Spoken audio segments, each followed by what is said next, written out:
എല്ലാവർക്കും നമസ്കാരം. LGS പരീക്ഷയ്ക്ക് മുന്നോടിയായിട്ട് സാധ്യതാ ചോദ്യങ്ങൾ ഡിസ്കസ് ചെയ്തുകൊണ്ടിരിക്കുകയായിരുന്നു നമ്മൾ. അപ്പോൾ ഇന്ന് പുതിയൊരു ക്ലാസ്സാണ്. അപ്പോൾ കുറച്ച് മോഡൽ ക്വസ്റ്റ്യൻസ് ഉണ്ട്. 20ഓളം ചോദ്യങ്ങളാണ് ഇന്നും ഡിസ്കസ് ചെയ്യാൻ പോകുന്നത്. ആദ്യത്തെ ചോദ്യം നോക്കാം. ഒരു തീവണ്ടിയുടെ ശരാശരി വേഗത 90 km/h ആണ്. അതുപോലെ എന്താ പറഞ്ഞിട്ടുള്ളത്, 15 മിനിറ്റ് കൊണ്ട് ആ തീവണ്ടി സഞ്ചരിക്കുന്ന ദൂരം എന്ത് എന്നാണ് പറഞ്ഞിട്ടുള്ളത്. നമുക്ക് കണ്ടുപിടിക്കേണ്ടത് ദൂരമാണ്. എന്ത് തന്നിട്ടുണ്ട്? വേഗത തന്നിട്ടുണ്ട്, അതുപോലെ സമയവും തന്നിട്ടുണ്ട്. ഓക്കെ, അപ്പോൾ നമുക്കിനി എന്ത് ചെയ്യാം? ദൂരം കാണാൻ ഒരു ഇക്വേഷൻ നമ്മൾ പഠിച്ചിട്ടുണ്ടല്ലോ. ദൂരം എന്ന് പറഞ്ഞാൽ എന്താ? വേഗത ഗുണിക്കണം സമയം. നിങ്ങൾ നോക്ക്, നമ്മൾ എന്ത് പഠിച്ചതാണ്? ഈ ഇക്വേഷൻ ഇങ്ങനെ വരച്ചിട്ട് ഒരു ട്രയാങ്കിൾ വരച്ചിട്ട് DST എന്നുള്ള കോഡ് പഠിച്ചിട്ട് എന്ത് പറഞ്ഞിട്ട്, ഡി എന്ന് പറഞ്ഞാൽ ഡിസ്റ്റൻസ്, ദൂരം. അതെന്താണ്? എസ്. ഇത് നേരെ ആയതുകൊണ്ട് ഗുണിക്കണം T. അങ്ങനെയാണ് നമ്മൾ ഇക്വേഷൻ എഴുതി വെച്ചത് അല്ലേ. നമ്മൾ കാണാതെ പഠിക്കാൻ വേണ്ടിയിട്ട് ഈ ട്രയാങ്കിൾ മെത്തേഡാണ് യൂസ് ചെയ്തായിരുന്നത്. ഇനിയൊന്നും എന്ത് ചെയ്യേണ്ട ആവശ്യമില്ല, ഇത് ഉപയോഗിക്കേണ്ട ആവശ്യമില്ല. കാരണം നിങ്ങൾ പ്രോബ്ലം ചെയ്ത് എന്തായി, ഇത് കാണാതെ പഠിച്ചു തുടങ്ങി അല്ലേ. അപ്പോൾ ദൂരം സമയം, വേഗത ഗുണിക്കണം സമയം. നമുക്ക് എന്ത് തന്നിട്ടുണ്ട്? വേഗത എത്രയാണ് തന്നിട്ടുണ്ട്? 90 km/h. ശ്രദ്ധിക്കണം കേട്ടോ, 90 km/h. ഇനി നോക്ക്, സമയം എത്ര തന്നത്? 15 മിനിറ്റാണ്. എന്താ തന്നിട്ടുള്ളത്? 15 മിനിറ്റാണ് നമുക്ക് തന്നിട്ടുള്ളത്. ഒരു ചെറിയ പ്രശ്നമുണ്ട് അല്ലേ. എന്താണ് ഇത്? മണിക്കൂറിലാണ് ചോദ്യത്തിൽ തന്നിട്ടുള്ളത്. സ്പീഡ് എത്രയാ? മണിക്കൂറിലാണ്. നമുക്ക് എന്താക്കണം? അപ്പോൾ ഈ മിനിറ്റിനെ മണിക്കൂറിലേക്ക് മാറ്റണ്ടേ. അപ്പോൾ എന്ത് ചെയ്യണം? ഈ മിനിറ്റിനെ മണിക്കൂറിലേക്ക് മാറ്റാൻ എന്ത് ചെയ്താൽ മതി? 15 മിനിറ്റിനെ മണിക്കൂറിലേക്ക് മാറ്റാൻ എന്ത് ചെയ്യണം? അതായത് എത്ര മിനിറ്റാവും ഒരു മണിക്കൂർ? 60 മിനിറ്റ് അല്ലേ. അപ്പോൾ നമ്മൾ എന്ത് ചെയ്താൽ മതി? 60 കൊണ്ട് ഹരിച്ചാൽ മതി. മനസ്സിലായല്ലോ? എത്ര മിനിറ്റ് ഒരു മണിക്കൂർ? 60 മിനിറ്റ് ഒരു മണിക്കൂർ. അപ്പോൾ നമ്മൾ എന്താ 60 കൊണ്ട് ഹരിച്ചാൽ മതി. അപ്പോൾ പറ, ഗുണിക്കണം സമയം എത്രയാ? 15. അപ്പോൾ മതിയോ? പോരാ, എന്ത് ചെയ്യണം? മണിക്കൂറിലേക്ക് മാറ്റണം അല്ലേ. 60 കൊണ്ട് ഹരിച്ചു. ഇനി വെട്ടി ചെറുതാക്കാലോ. ഈ പൂജ്യവും പോയി. ഇനി എത്രയുണ്ട്? 9 ഗുണിക്കണം 15/6. ഇനിയും വെട്ടാലോ. ഇവിടെ എത്രയാ? 3 കൊണ്ട് വെട്ടിയാൽ 2. 9നെ 3 കൊണ്ട് വെട്ടിയാൽ 3. അപ്പോൾ ബാലൻസ് എത്ര വന്നു? 3 ഗുണിക്കണം 15, 45 /2. എത്രയാണ് 45ൻ്റെ പകുതി? 45ൻ്റെ പകുതി കാണാനല്ലേ. അപ്പോൾ നമ്മൾ ആദ്യം എന്ത് ചെയ്തു? 20ൻ്റെ പകുതി എടുത്തു. 40ൻ്റെ പകുതി എടുത്തു. എത്ര? 20. 5ൻ്റെ പകുതി എടുത്തു. 2.5. 2 കൂടിയും കൂട്ടി 22.5 കിലോമീറ്റർ. ഞാനിങ്ങനെ പറഞ്ഞു എന്നേ ഉള്ളൂ. നിങ്ങൾക്ക് എന്ത് ചെയ്താൽ മതി? 45നെ പകുതി എടുത്താൽ മതി. എടുക്കാൻ കഴിയില്ലെങ്കിൽ എന്ത് ചെയ്യുക? ഹരിക്കുക. അതിലൊന്നും വേറെ ഇതില്ല കേട്ടോ. അപ്പോൾ നമുക്ക് എന്ത് കിട്ടി? ഉത്തരം 22.5 കിലോമീറ്റർ. ഏതാ ഉത്തരം? ഓപ്ഷൻ സി ആണ്. മനസ്സിലായല്ലോ? അപ്പോൾ അടുത്ത ചോദ്യം നോക്കാം. രണ്ടാമത്തെ ചോദ്യം നോക്കാം. കൂട്ടത്തിൽ പെടാത്തത് ഏത് എന്നാണ് അല്ലേ. ഇതിൽ തന്ന ഞാനൊന്നും കൂടി എടുത്തെഴുതാണ്. 16/10, അതുപോലെ 1/3/5, അതുപോലെ 5/8, അതുപോലെ 8/5. നിങ്ങൾ നോക്ക്, ഇത് പെട്ടെന്ന് കണ്ടു കഴിഞ്ഞാൽ തീരെ അറിയാത്ത ഒരാളാണെങ്കിൽ എന്ത് ചെയ്യും? ഈ 1/3/5 പോയിട്ട് അടിക്കും. നമ്മളങ്ങനെ അടിക്കുമോ? നമ്മളങ്ങനെ അടിക്കില്ല. നമ്മൾ നോക്കൂ, ഇതിൽ എന്താണ് ഇതിൻ്റെ പ്രത്യേകത എന്ന്. നമ്മൾ നോക്കുമ്പോൾ 16/10 ഉണ്ട്, 8/5 ഉണ്ട്. അത് കണ്ടപ്പോൾ എന്ത് മനസ്സിലായി? അത് രണ്ടും തുല്യഭിന്നങ്ങൾ പോലെ ഇല്ലേ. നമ്മൾ ജസ്റ്റ് നോക്കുക, 16/10 ഞാൻ വെട്ടി ചെറുതാക്കുകയാണെന്നുണ്ടെങ്കിൽ 2 കൊണ്ട് വെട്ടാലോ. 16നെ 10നെ 2 കൊണ്ട് വെട്ടുകയാണെന്നുണ്ടെങ്കിൽ ഇവിടെ 5 മേലെ 8. എന്താണ്? 8/5. ഇത് 8/5 വന്നു അല്ലേ. ഈ ലാസ്റ്റുള്ളത് ഏതാ? 8/5 തന്നെയാണ്. അപ്പോൾ ഇത് രണ്ടും സെയിം ആയി. ഇനി നമ്മൾ ഈ 1/3/5 നോക്കുകയാണ്. 1/3/5 നമ്മൾ എന്ത് ചെയ്യും? 1/3/5 എന്ന് എഴുതി കഴിഞ്ഞാൽ അതിന് നമുക്ക് എങ്ങനെ എഴുതാം? 5 ഗുണിക്കണം 1 5 കൂട്ടണം എന്താണ്? 3 അല്ലേ. /5. അത് ചെയ്ത് എത്ര കിട്ടുക? 8/5. അപ്പോൾ 1/3/5 എന്ന് പറഞ്ഞാൽ എത്രയാണ്? 8/5. അതും 8/5 ആണ്, ഇതും 8/5 ആണ്, ഇതും 8/5 ആണ്, ഇതും 8/5 ആണ്. അപ്പോൾ ഇത് മാത്രം എന്താ? 5/8. അപ്പോൾ ഇതിൻ്റെ വില എന്താണ്? ഇതിൽ നിന്ന് വ്യത്യാസമല്ലേ. അപ്പോൾ ഏതാണ് ഉത്തരം? ഓപ്ഷൻ സി 5/8 ആണ് നമ്മുടെ ഉത്തരമായിട്ട് വരുന്നത്, കൂട്ടത്തിൽ പെടാത്തതായിട്ട് വരുന്നത്. മനസ്സിലായല്ലോ? അടുത്ത ചോദ്യം നോക്കാം. ചോദ്യം: 10 പേർ പരസ്പരം ഹസ്തദാനം ചെയ്താൽ ആകെ എത്ര ഹസ്തദാനം അല്ലേ? എത്ര ആളുകളാ? 10 പേരാ. അറിയണ്ടേ? ഇതെങ്ങനെ അറിയണ്ടേ? ഇതിന് ഇക്വേഷൻ ഉണ്ട്. അല്ലാതെ നമുക്ക് എന്ത് ചെയ്യാൻ പറ്റും? വരച്ചൊന്നും കണ്ടുപിടിക്കാൻ കുറേ സമയം എടുക്കും അല്ലേ. അപ്പോൾ നമുക്ക് ഇക്വേഷൻ ഉണ്ട്. ഇക്വേഷൻ എന്താ? 10 പേരാണ് ഇവിടെ പറഞ്ഞിരിക്കുന്നത്. 10 പേർക്ക് പകരം നമുക്ക് തന്നിട്ടുള്ളത് n ആളുകളാണ് എന്നുണ്ടെങ്കിൽ, n എന്ന് പറഞ്ഞു കഴിഞ്ഞാൽ നമുക്ക് ഇക്വേഷന് വേണ്ടിയിട്ട് ഒരു സാങ്കല്പിക സംഖ്യ n ആളുകൾ പരസ്പരം ഹസ്തദാനം ചെയ്താൽ, ഹാൻഡ് ഷേക്ക് കൊടുക്കുകയാണെന്നുണ്ടെങ്കിൽ എന്താണ് പറഞ്ഞത്? n ആളുകൾ പരസ്പരം ഹാൻഡ് ഷേക്ക് ചെയ്താൽ, ഇവിടെ എത്രയാണ്? 10 ആളുകൾ ചെയ്താൽ എന്ത് ചെയ്യും? മൊത്തത്തിലുള്ള ഹാൻഡ് ഷേക്കുകളുടെ അല്ലെങ്കിൽ ഹസ്തദാനങ്ങളുടെ എണ്ണം എന്ന് പറയുന്നത് n×n-1 ഡിവൈഡഡ് ബൈ 2 തുല്യമായിരിക്കും. എന്താ പറഞ്ഞത്? എത്ര ആളുകളാണോ, അതായത് n എന്നാണ് ആളുകളുടെ എണ്ണം, അല്ലെങ്കിൽ x എന്നെടുക്കാം, y എന്നെടുക്കാം, എന്ത് വേണമെങ്കിലും എടുക്കാം. ഞാനിവിടെ എടുക്കുന്ന n ആണ്. n ആളുകൾ പരസ്പരം ഹസ്തദാനം നടത്തിയാൽ ആകെ ഹസ്തദാനങ്ങളുടെ എണ്ണം എന്ന് പറയുന്നത് എന്തായിരിക്കും? n×n-1 divided by 2. നമ്മളിതിന് മുമ്പ് വേറെ ഇക്വേഷൻ പഠിച്ചിട്ടുണ്ട്. എന്ത്? എണ്ണൽ സംഖ്യകളുടെ തുക കാണാൻ എന്തായിരുന്നു? n×n+1 by 2. അതിൽ നിന്ന് ഈ ഹസ്തദാനം തമ്മിലുള്ള വ്യത്യാസം എന്താ? ഇവിടുത്തെ ഈ പ്ലസ് മാറി എന്താവും? മൈനസ് ആവും. മനസ്സിലായല്ലോ? ഇക്വേഷൻ പഠിക്കാൻ സുഖമല്ലേ? കൺഫ്യൂഷൻ ആവാനൊന്നുമില്ല കേട്ടോ. അവിടെ പ്ലസ് ചെയ്യുന്ന ഇവിടെ മൈനസ് ആയി കേട്ടോ. ഹസ്തദാനം എന്ന് പറഞ്ഞു കഴിഞ്ഞാൽ ഒന്ന് കുറയ്ക്കണം എന്ന് ഓർത്താൽ മതി കേട്ടോ. മൈനസ് ആക്കണം എന്ന് ഓർത്താൽ മതി. ആ ഇക്വേഷൻ പഠിച്ചിട്ട് അതിൽ മൈനസ് ഇട്ടാൽ മതി. ഓക്കെ ആണല്ലോ? ഓക്കെ. അപ്പോൾ നമ്മളിവിടെ എങ്ങനെ ചെയ്യും? n×n-1 divided by 2. എന്നിൻ്റെ വാല്യൂ എത്ര ഇവിടെ? 10 അല്ലേ? 10 ആളുകളാണ്. അപ്പോൾ നമ്മൾ ആ എന്നിന് എന്തിട്ട് കൊടുത്തു? 10 എന്നിട്ട് കൊടുത്തു. ഗുണിക്കണം, ബ്രാക്കറ്റ് പറഞ്ഞാൽ ഗുണിക്കണം. എന്താണ്? 10-1 ഡിവൈഡഡ് ബൈ 2. നിങ്ങൾ പരീക്ഷ എഴുതുമ്പോൾ നിങ്ങൾ ഈ 10 ഗുണിക്കണം 10-1 എന്നൊക്കെ എഴുതിയിരിക്കോ? ഇല്ല അല്ലേ? എന്ത് ചെയ്യും? നേരെ 10 ഗുണിക്കണം 10 1 കുറച്ചാൽ എത്രയാ? 9 ഡിവൈഡഡ് ബൈ 2. വെട്ടിക്കൂടെ? 2ഉം 10ഉം വെട്ടി 5. ഉത്തരം എത്ര? 9×5 45 ഹസ്തദാനങ്ങൾ. ഏതാ ഉത്തരം? Option B 45. ഓക്കെ ആണല്ലോ? മനസ്സിലായി എന്ന് വിചാരിക്കുന്നു. എന്താ നമ്മുടെ ഇക്വേഷൻ? n ആളുകൾ പരസ്പരം ഹസ്തദാനം ചെയ്യുകയാണെന്നുണ്ടെങ്കിൽ ഇക്വേഷൻ എന്താ? n×n-1 divided by 2.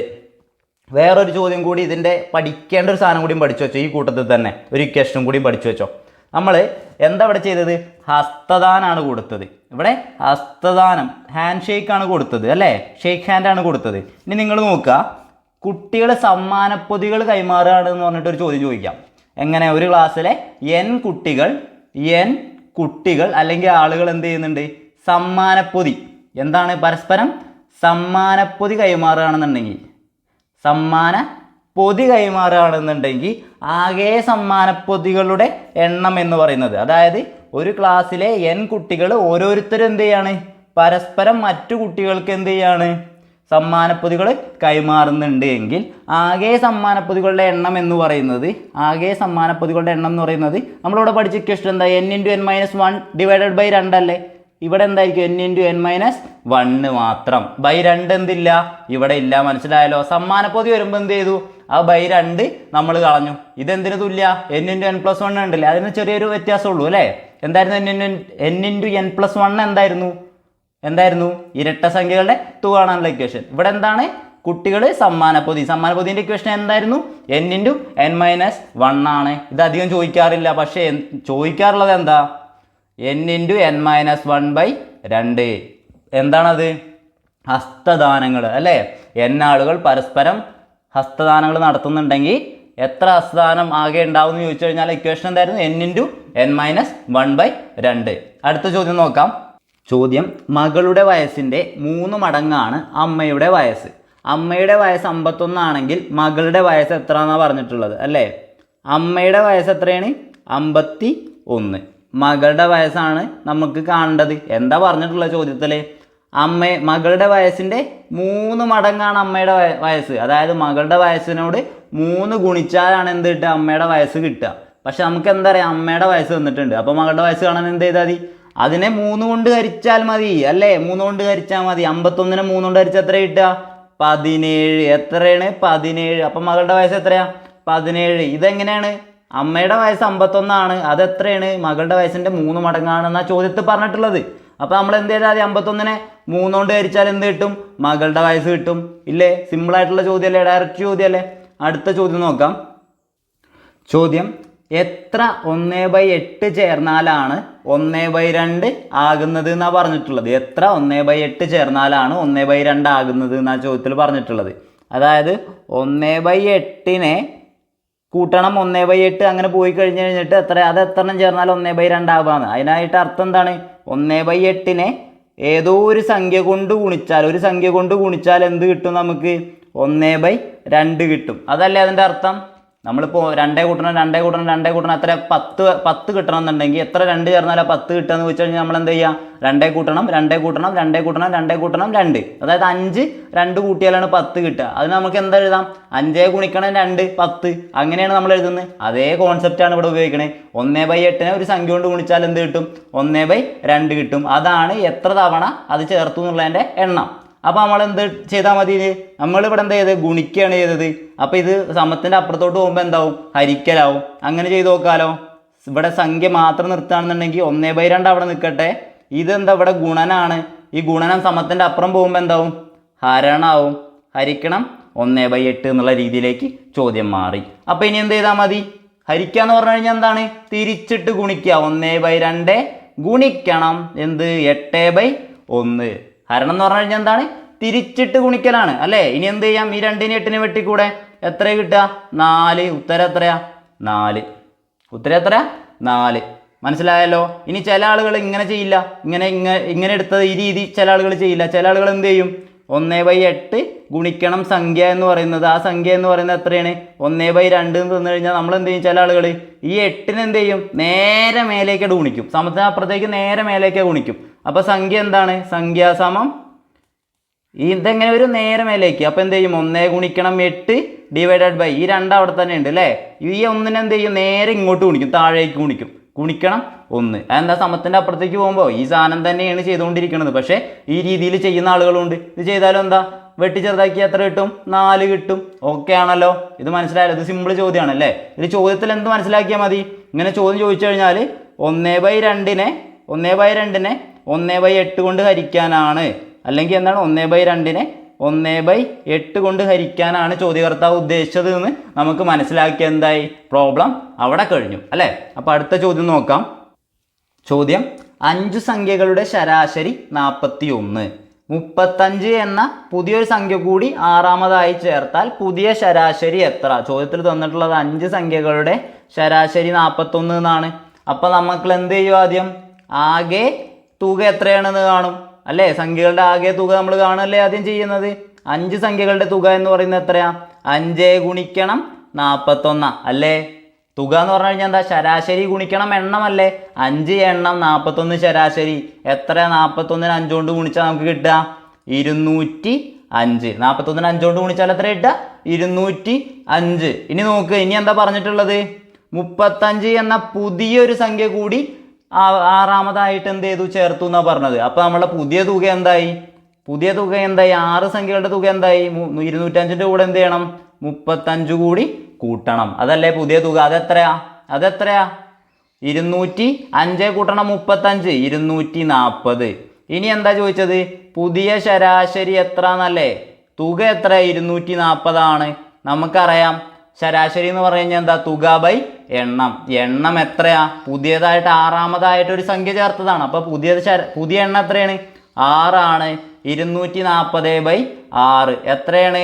6 4 24 അല്ലേ? അപ്പോൾ ഉത്തരം എത്രയാ? 40. നമ്മുടെ പുതിയ ശരാശരി എന്ന് പറയുന്നത് ഓപ്ഷൻ സി 40 ആണ്. ഇതാണ് എന്ത്?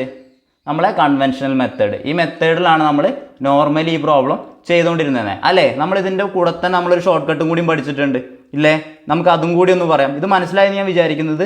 സാധാരണ നമ്മൾ ചെയ്യുന്നൊരു മെത്തേഡാണ്. ഇതെല്ലാവരും അറിഞ്ഞിരിക്കലും നിർബന്ധമാണ്. ഇതിലാകെ നമുക്ക് എന്താ അറിയേണ്ടത്? തുക കാണുക. ആദ്യം എന്ത് ചെയ്തു? 5 41 ഗുണിച്ചിട്ട് ആദ്യം തുക കണ്ടു. അതിനോട് എന്ത് ചെയ്തു? പുതിയ സംഖ്യ ഏതാണ്? 35. അതും കൂടിയും കൂട്ടി. അപ്പോൾ ടോട്ടൽ എത്രയാണെന്ന് കിട്ടി? ആകെ തുക എത്രയാണെന്ന് കിട്ടി. എന്നിട്ട് അതിനെന്ത് ചെയ്തു? എണ്ണമായ 6 കൊണ്ട് ഹരിച്ചു. അപ്പോൾ നമുക്ക് എന്ത് കിട്ടി? പുതിയ ശരാശരി എത്രയാണെന്ന് കിട്ടി. ഓക്കെ ആണല്ലോ. ഇനി ഇത് നമുക്ക് ഷോർട്ട് കട്ടിൽ ചെയ്യാൻ പറ്റുമോ നോക്കാം. ഞാൻ പറഞ്ഞിട്ടുണ്ട് ഇത്ര സംഖ്യകളുടെ ശരാശരി ഇത്രയാണ് അങ്ങനെ പറഞ്ഞു. അതിൻ്റെ ഒപ്പം എന്ത് ചെയ്യുന്നു? പുതിയൊരു ആൾ വന്നു, അയാളുടെ പ്രായം അല്ലെങ്കിൽ അയാളുടെ ഭാരം അല്ലെങ്കിൽ പുതിയ സംഖ്യ വന്നു, അതിതാണ് എന്ന് പറഞ്ഞിട്ടൊരു ചോദ്യം വരികയാണെന്നുണ്ടെങ്കിൽ നമ്മൾ ആദ്യം എന്ത് ചെയ്യുന്നറിയോ? പുതിയതായിട്ട് വന്ന സംഖ്യ അല്ലെങ്കിൽ ഭാരം അല്ലെങ്കിൽ എന്താണ് പുതിയതായിട്ട് വന്ന ആളുടെ വയസ്സ്, അങ്ങനത്തെ എന്തോ ആയിക്കോട്ടെ, ആ പുതിയതായി വന്ന സാധനം കുറയ്ക്കണം നമ്മുടെ ആദ്യത്തെ ശരാശരി. എത്രയാണ് ആദ്യത്തെ ശരാശരി? ഞാൻ അങ്ങനെ തന്നെ എഴുതാം. ആദ്യ ശരാശരിക്ക് ഞാൻ ആവറേജ് എന്ന് എഴുതി. ഓക്കെ. ഡിവൈഡഡ് ബൈ എന്താണ്, നമുക്ക് എത്ര നമ്പേഴ്സ് ഉണ്ട് ടോട്ടൽ എത്ര ആളുകളുണ്ട്? 6 ആളുകളല്ലേ ഉള്ളത്. അതായത് 5 ആളായിരുന്നു ആദ്യം, പക്ഷെ ഇപ്പം എന്തായി, 6 ആളായില്ലേ. പുതിയ ഒരാളും കൂടി വന്നപ്പോൾ ആ 6 ഞാൻ എഴുതി. മനസ്സിലായല്ലോ ഞാൻ എന്താ പറഞ്ഞത്? ഞാൻ പറഞ്ഞത് എന്താണ്, പുതിയ ആളുടെ ഭാരം, അല്ലെങ്കിൽ ഇവിടുത്തെ കേസാണെന്നുണ്ടെങ്കിൽ പുതിയ സംഖ്യ ഭാരം വയസ്സ് ഏത് വേണേലും എടുക്കാം കേട്ടോ. കുറയ്ക്കണം എപ്പോഴും പുതിയതായിരിക്കണം ഫസ്റ്റ് എഴുതേണ്ടത്. കുറയ്ക്കണം പഴയ ശരാശരി എന്ന് പറഞ്ഞു കഴിഞ്ഞാൽ ആദ്യം തന്ന ശരാശരി കേട്ടോ. നമുക്ക് ആദ്യം തരുന്ന ശരാശരി ഹരിക്കണം എന്താണ്, പുതിയ എണ്ണം. ഓക്കെ, പുതിയ എണ്ണം എത്രയാ? 6 അല്ലേ? ഓക്കെ, അപ്പോൾ ഇതെങ്ങനെ ചെയ്യാം? പുതിയ സംഖ്യ ഏതാ? 35. നമ്മൾ പുതിയതായിട്ട് കൊണ്ടുവന്ന സംഖ്യ ഏതാ? 35. കുറയ്ക്കണം പഴയ ശരാശരി എത്രയാ? 41. എത്രയാ പഴയ ശരാശരി? 41. ഹരിക്കണം എത്രയാ? പുതിയ എണ്ണം എത്രയാ? 6 ആളുകളാണ് ടോട്ടൽ ഉള്ളത്. 6. നോക്കി പറഞ്ഞേ, 35 41 കുറയ്ക്കുക എന്ന് പറഞ്ഞാൽ എന്താ? 35 41 കുറയ്ക്കുക പറഞ്ഞാൽ എന്താ? 41 35 കുറച്ചിട്ട് വലുതിൻ്റെ ചിഹ്നിട്ട് കൊടുക്കുക. 41 35 കുറച്ചാൽ എത്രയാ? 6. ഇതിലേതാ വലുത്? 35 41 വലുത്? 41 വലുത്. അതിൻ്റെ ചിഹ്നം ഏതാ? -6 ഡിവൈഡഡ് ബൈ 6. 6നെ 6 കൊണ്ട് ഹരിച്ചാൽ എത്രയാ? 1. ഈ മൈനസ് ഇല്ലേ, ഏതൊരു മൈനസ് സംഖ്യേനെയും ഒരു പോസിറ്റീവ് സംഖ്യ കൊണ്ട് ഹരിച്ചു കഴിഞ്ഞാൽ ഉത്തരത്തിൽ എന്തായിരിക്കും? മൈനസിലായിരിക്കും. -1. ഇവിടെ -1 കിട്ടിയില്ലേ. ഇതെന്ത് ചെയ്യണം എന്നറിയോ? നമ്മുടെ ആദ്യത്തെ ശരാശരിയായ 41 കുറച്ചാൽ മതി. നമ്മുടെ പുതിയ ശരാശരി അപ്പോൾ എന്തായിരിക്കും? പുതിയ ശരാശരി നമ്മുടെ ഉത്തരം എന്ന് പറയുന്നത് എന്തായിരിക്കും? പഴയ ശരാശരി കൂട്ടണം നമുക്ക് കിട്ടുന്ന സംഖ്യ എന്നാണ്. പക്ഷെ ഇവിടെ എന്താണ്? -1 അപ്പോൾ എന്ത് ചെയ്താൽ മതി? പഴയ ശരാശരിയായ 41 നിന്ന് ഈ സംഖ്യ കുറയ്ക്കുക. ഇത് ശരിക്കും കൂട്ടണം എന്നാണ്. ശരിക്കും എന്താണ്? 41 കൂട്ടണം -1 എന്നാണ്. 41 കൂട്ടണം -1 എന്ന് പറഞ്ഞു കഴിഞ്ഞാൽ എന്താ? 41 -1 തന്നെയാണ്. എത്ര ഉത്തരം കിട്ടുക? 40. മനസ്സിലായല്ലോ? 40 കിട്ടി. മനസ്സിലായല്ലോ? അപ്പോൾ അടുത്ത ചോദ്യം നോക്കാം. ഇതൊരു ഡയറക്റ്റ് ചോദ്യമാണ് അല്ലേ. 485.012 ഗുണിക്കണം 100. എന്താ ചെയ്യണ്ടേ? എല്ലാവർക്കും അറിയാം അല്ലേ. ആദ്യം ആ സംഖ്യ 485.012 ഗുണിക്കണം 100 എന്ന് പറഞ്ഞു കഴിഞ്ഞാൽ എന്താണ്? എന്ത് ചെയ്താൽ മതി? 2 സ്ഥാനം മാറ്റിയിട്ട് എങ്ങോട്ട് ഉത്തരണം? വലത്തോട്ട് ഉത്തരണം. 485.012 എന്ന് പറഞ്ഞാൽ ആ സംഖ്യ അതുപോലെ എഴുതി. ഇവിടെ ആയിരുന്ന പോയിന്റ് എന്താവും? അപ്പോൾ 100 കൊണ്ട് ഗുണിച്ചു കഴിഞ്ഞാൽ 2 സ്ഥാനം ഇങ്ങോട്ട് വരും. ഇവിടെ ആയിരുന്ന പോയിന്റ് എങ്ങോട്ട് വരും? 2 സ്ഥാനം ഇങ്ങോട്ട് വരും. 1 2 ഇവിടെ ആവും ആ പോയിന്റ്. മനസ്സിലായല്ലോ? അപ്പോൾ നമ്മുടെ ഉത്തരം എത്രയായി? 485.012. ഏതാ ഉത്തരം? ഓപ്ഷൻ സി ആണ്. എന്താ നമ്മൾ ചെയ്തത്? ആദ്യം നമ്മൾ ആ സംഖ്യ മൊത്തമായിട്ട് എഴുതി. 5.012 ആയിരുന്നു ആദ്യം. അതിനെ 100 കൊണ്ട് ഗുണിക്കാൻ വേണ്ടിയിട്ട് നമ്മൾ എന്ത് ചെയ്തു? ഈ പോയിന്റ് എങ്ങോട്ട് പോകുന്നു? വലത്തോട്ട് 2 സ്ഥാനം മാറി. ഇവിടെ 2 0 അല്ലേ, അപ്പോൾ 2 സ്ഥാനം 1 2. അപ്പോൾ പോയിന്റ് എവിടെയായി? അവിടെയായി. നമ്മുടെ ഉത്തരം എത്ര? 485.012. മനസ്സിലായല്ലോ? ഇനി വേറൊരു ചോദ്യം നോക്ക്. 549.235 ഗുണിക്കണം 1000 എന്നായിരുന്നെങ്കിൽ, 1000 എന്നാണെങ്കിൽ എന്ത് ചെയ്യും? നമ്മൾ ആ സംഖ്യ അതേപോലെ എഴുതി. 549.235 ഗുണിക്കണം 1000 എന്നാകുമ്പോൾ എത്ര? 3 0 ആണ്. അപ്പോൾ 3 സ്ഥാനം വലത്തോട്ട്. 1 2 3. ഇവിടെ പോയിന്റ് ഇട്ട് കഴിഞ്ഞാൽ എന്താ? വെറുതെ ഒരു 0 ഇട്ടാൽ മതി. അല്ലാതെ നമുക്ക് അതിൻ്റെ ആവശ്യമുണ്ടോ? അവിടെ പോയിന്റ് ഇടേണ്ട ആവശ്യമുണ്ടോ? അപ്പോൾ നമ്മുടെ ഉത്തരം എന്തായി? 549.235 എന്നായിട്ട് മാറും. മനസ്സിലായല്ലോ? പോയിന്റിനെ മാറ്റുന്നത് മനസ്സിലായല്ലോ? 100 കൊണ്ട് ഗുണിക്കാനും 1000 കൊണ്ട് ഗുണിക്കാനൊക്കെ മനസ്സിലായല്ലോ? ഇനി ഒരു എക്സാമ്പിളും കൂടിയും പറയാം. ഈ സംഖ്യയിൽ തന്നെ 549.235 ഗുണിക്കണം 10 എന്നായിരുന്നെങ്കിൽ നമ്മൾ എന്ത് ചെയ്യും? ഈ പോയിന്റ് ഇവിടെ എത്തും. ഒരു സ്ഥാനം, ഇവിടെ ഒരു 0 അല്ലേ ഉള്ളൂ, ഒരു സ്ഥാനം ഇങ്ങോട്ട് വരും. അപ്പോൾ എത്രയായി? 549.235 എന്നായിട്ട് മാറും. മനസ്സിലായല്ലോ? അടുത്ത ചോദ്യം നോക്കാം. ഈ ചോദ്യം നോക്കുക. 5 കിലോ ഗോതമ്പിന് 91.50 രൂപ എന്നാണ് പറഞ്ഞത്. 5 കിലോ ഗോതമ്പിന് 91.50 രൂപ എന്നാണ് പറഞ്ഞത്. അങ്ങനെയാണെന്നുണ്ടെങ്കിൽ 183 രൂപയ്ക്ക് എത്ര കിട്ടും എന്നാണ് ചോദിച്ചത്. 183 രൂപയ്ക്ക് എത്ര കിലോ ഗോതമ്പ് കിട്ടും എന്നാണ് ചോദിച്ചത് അല്ലേ. നിങ്ങൾ നോക്ക്, 5 കിലോന് എത്ര? 91.50. 91.50 2 കൊണ്ട് ഗുണിച്ചതല്ലേ 183 അല്ലേ? 91.50 ഇരട്ടി അല്ലേ 183. 91.50 2 കൊണ്ട് ഗുണിച്ചാണ് എന്ത് 153. അപ്പോൾ ഇവിടെ എന്ത് ചെയ്താൽ മതി? 2 കൊണ്ട് ഗുണിച്ചാൽ മതി. അപ്പോൾ ഇവിടെ എത്ര വരും? 10. സിമ്പിൾ ചോദ്യമല്ലേ? എന്തായിരുന്നു ചോദ്യം? 5 കിലോ എത്ര രൂപയ്ക്കാണ്? 91.50. 91.5 പൈസ ഉറുപ്പ്യക്കാണ് എന്ത് കിട്ടുന്നത്? 5 കിലോ കിട്ടുന്നത്. അപ്പം 183 ഉറുപ്പ്യക്ക് എത്ര എണ്ണം കിട്ടുമെന്ന് അറിയാൻ വേണ്ടിയിട്ട് നമ്മൾ ആദ്യം എന്ത് ചെയ്യുന്നു? 183നെ 91.50 കൊണ്ട് ഹരിക്കുകയാണ് ആദ്യം ചെയ്തത് കേട്ടോ. അതെത്രയാണ്? 2 കിട്ടുക. ആ 2നെ ഇവിടെ കൊണ്ട് ഗുണിച്ചാൽ മതി. അതിന് ഞാൻ എന്താ പറഞ്ഞത്? ഇതൊന്നും ചെയ്യേണ്ട ആവശ്യമില്ല. എന്താണ്? 91.50നെ 2 കൊണ്ട് ഗുണിച്ചാൽ എന്ത് കിട്ടും? 183 കിട്ടും. അപ്പോൾ നമ്മൾ എന്ത് ചെയ്യും? ഈ 5നെയും 2 കൊണ്ട് ഗുണിക്കണം. അപ്പോൾ നമുക്ക് എത്ര കിട്ടി? 10 എന്ന് കിട്ടി. മനസ്സിലായല്ലോ? അല്ലെങ്കിൽ നമ്മൾ എങ്ങനെ ചെയ്യണം എന്നാണ് ഞാൻ പറഞ്ഞത്? 183നെ 91.50 കൊണ്ട് ഹരിക്കുക. എന്നിട്ട് എന്ത് ചെയ്യുക? ആ കിട്ടുന്നതിനെ 5 കൊണ്ട് ഗുണിച്ചാൽ മതി. അപ്പോൾ നമുക്ക് എന്ത് കിട്ടും? 2 ഗുണിക്കണം 5 10 എന്ന് കിട്ടും. അങ്ങനെയൊന്നും ചെയ്യാൻ നിൽക്കണ്ട. ഇതൊക്കെ എന്താണ്? ജസ്റ്റ് കോമൺ സെൻസ് ഉപയോഗിച്ച് ചെയ്യാവുന്ന കണക്കേ ഉള്ളൂ അല്ലേ? അടുത്ത ചോദ്യം നോക്കാം. ചോദ്യം: അപ്പുവിൻ്റെ വയസ്സിൻ്റെ 8 മടങ്ങാണ് അമ്മയുടെ വയസ്സ്. 3 വർഷങ്ങൾക്ക് ശേഷം അമ്മയുടെ വയസ്സ് അപ്പുവിൻ്റെ വയസ്സിൻ്റെ 5 മടങ്ങാകും. അമ്മയുടെ ഇപ്പോഴത്തെ വയസ്സ് എത്രയാണെന്നാണ് ചോദിച്ച് അല്ലേ? നമുക്ക് എന്താണ്? അമ്മയുടെ വയസ്സുണ്ട്, അതുപോലെ അപ്പുവിൻ്റെ വയസ്സുണ്ട്. നിങ്ങൾ ശ്രദ്ധിക്കണം. ഇതേപോലെ എഴുതാം. നമ്മളൊരു ഷോർട്ട് കട്ടാണ് പറയാൻ പോകുന്നത്, ശ്രദ്ധിക്കണേ. ശരിക്കും ശ്രദ്ധിച്ചാൽ മാത്രം മനസ്സിലാവുള്ളൂ. കുറേ പ്രോബ്ലംസ് ചെയ്താൽ മാത്രമേ പഠിക്കുകയുള്ളൂ കേട്ടോ. അങ്ങനത്തെ ഒരു കാര്യമാണ്. ഞാനിത് സ്കിപ്പ് ചെയ്ത് വന്നതായിരുന്നു. പക്ഷേ ഇത് പറയാതെ എന്ത് ചെയ്യാൻ പറ്റില്ല? ഇനി നമുക്ക് മുന്നോട്ട് പോകാൻ പറ്റില്ല അല്ലേ? നമ്മൾ എന്ത് ചെയ്തിട്ടുണ്ട്? 2 സംഖ്യകളുടെ തുകയൊക്കെ തന്നിട്ടുള്ള ടൈപ്പ് ചോദ്യങ്ങളൊക്കെ ചെയ്തു, വ്യത്യാസം തന്നിട്ടുള്ള ചോദ്യങ്ങളൊക്കെ ചെയ്തു. ഇനി ചെയ്യേണ്ടത് എന്താണ്? വയസ്സിൽ ഇങ്ങനത്തെ പ്രോബ്ലംസ് ആണ് അല്ലേ?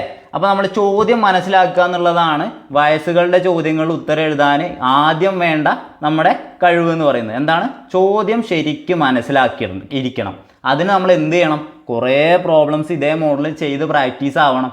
അല്ലെങ്കിൽ നമുക്ക് നല്ല ലോജിക്ക് വേണം. ലോജിക്ക് കുറവാണെന്നുണ്ടെങ്കിൽ, നമുക്ക് തോന്നുകയാണ് എനിക്ക് ലോജിക്ക് കുറവാണ് തോന്നുകയാണെന്നുണ്ടെങ്കിൽ നമ്മൾ എന്ത് ചെയ്യണം? നല്ല പോലെ പ്രോബ്ലംസ് ചെയ്ത് വെക്കണം.